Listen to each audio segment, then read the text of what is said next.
Genèse chapitre 28. Fuite de Jacob en Mésopotamie.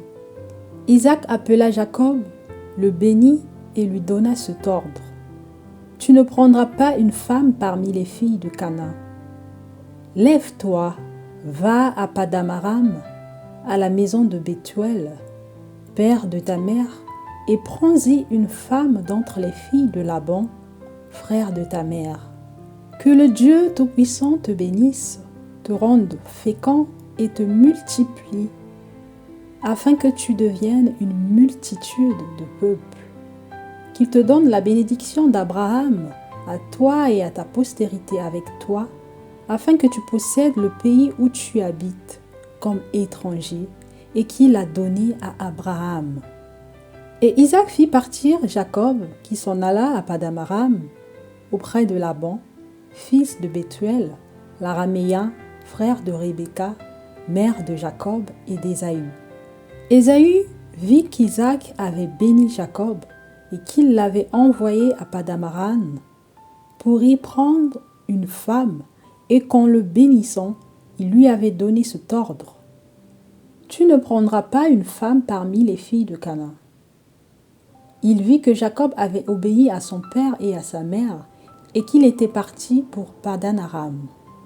Ésaü comprit ainsi que les filles de Canaan déplaisaient à Isaac son père. Et Ésaü s'en alla vers Ismaël. Il prit pour femme, outre les femmes qu'il avait, Mahalat, fille d'Ismaël, fils d'Abraham et sœur de Nebajot. Jacob partit de Beer-shéba et s'en alla à Charan. Il arriva dans un lieu où il passa la nuit, car le soleil était couché. Il y prit une pierre dont il fit son chevet, et il se coucha dans ce lieu-là. Il y eut un songe, et voici une échelle était appuyée sur la terre, et son sommet touchait au ciel. Et voici les anges de Dieu montaient et descendaient par cette échelle. Et voici l'Éternel se tenait au-dessus d'elle, et il dit, « Je suis l'Éternel, le Dieu d'Abraham ton père, et le Dieu d'Isaac. La terre sur laquelle tu es couché, je la donnerai à toi et à ta postérité. Ta postérité sera comme la poussière de la terre.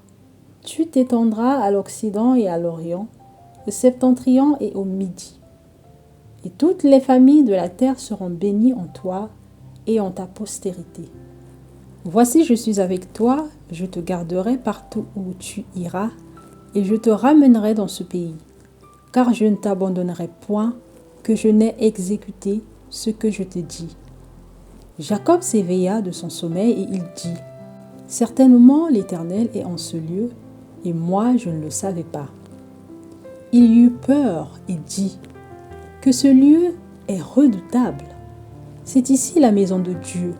C'est ici la porte des cieux. » Et Jacob se leva de bon matin.